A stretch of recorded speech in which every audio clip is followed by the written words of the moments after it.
In the heart of a vast desert, where dunes rolled like golden waves and the horizon shimmered with heat, there stood a small caravanserai, known as the Resting Moon. Travelers from distant lands often stopped there to drink cool water, share stories, and wait for the winds to settle before continuing their journeys.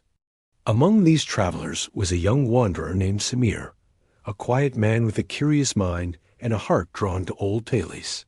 He had spent years crossing deserts, mountains, and forgotten valleys, collecting stories like precious gems.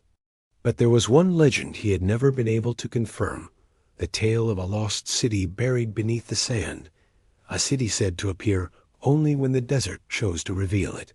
One evening, as the sun dipped below the dunes and the sky turned violet, an elderly Bedouin arrived at the caravanserai. His face was lined with years of wind and sun, and his eyes held the calm of someone who had seen more than most could imagine. He sat beside Samir and said, "You seek the city that sleeps beneath the sand." Samir's breath caught. "You know of it?" The old man nodded. "I have seen its gates with my own eyes." He began to speak, and the room grew quiet. Even the desert wind seemed to pause. "Long ago," the Bedouin said, "there was a city called Zahira, a place of beauty and wisdom. Its towers were carved from white stone, and its streets were lined with fountains that sparkled like stars. The people of Zahira were known for their knowledge. They studied the winds, the stars, and the secrets of the earth. But knowledge," he continued, "can be both a blessing and a burden." The people of Zahira grew proud. They believed their wisdom made them untouchable, and they ignored the warnings of the desert, the shifting sands, the restless winds, the signs that the land itself was changing.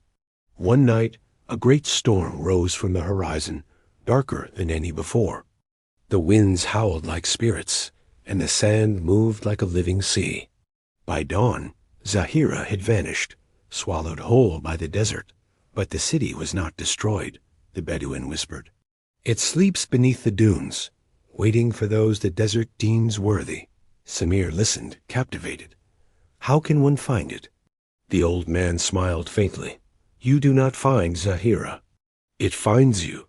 That night, Samir lay awake beneath the stars, the Bedouin's words echoing in his mind.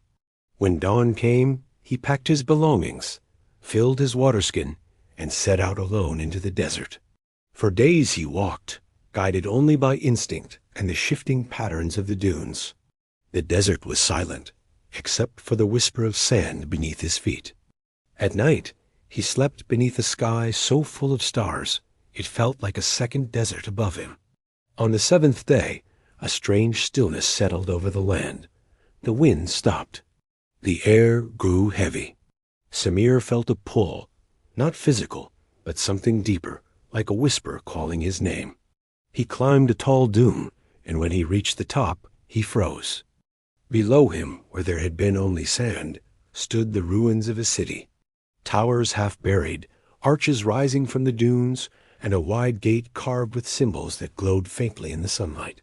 Zahira. Samir descended the dune slowly, his heart pounding. As he approached the gate, the air shimmered, and the sand shifted beneath his feet. The city felt alive, as though it breathed with the desert. Inside, the streets were silent. Sand filled the corners of ancient buildings, and the fountains were dry, but the beauty of the place remained. Samir walked through the city, touching the smooth stone walls, imagining the people who once lived there.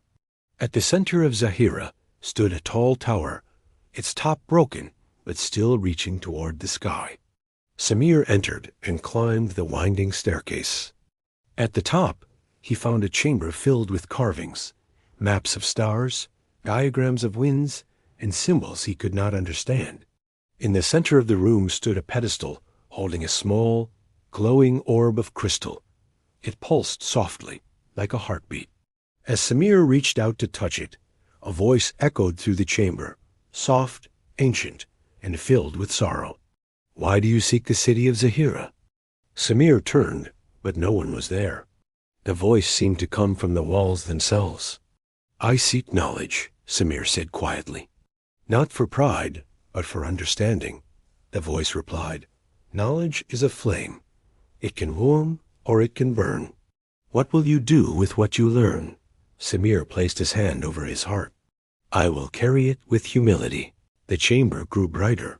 The orb glowed warmly, and the carvings on the walls shimmered as though awakening. You are worthy, the voice said. Take what you can carry, not in your hands, but in your mind. Samir felt a rush of warmth, as though the room itself embraced him. Images filled his thoughts, patterns of stars, secrets of the desert winds, the rise and fall of ancient lands. It was overwhelming, yet gentle, like a dream settling into memory.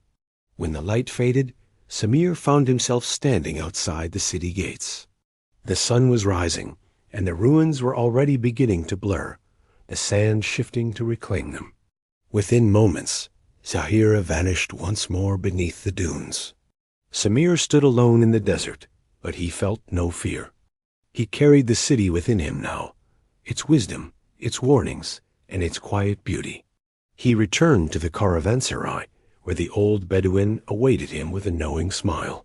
You have seen it, the old man said. Samir nodded. And I will honor what it taught me. The Bedouin placed a hand on his shoulder.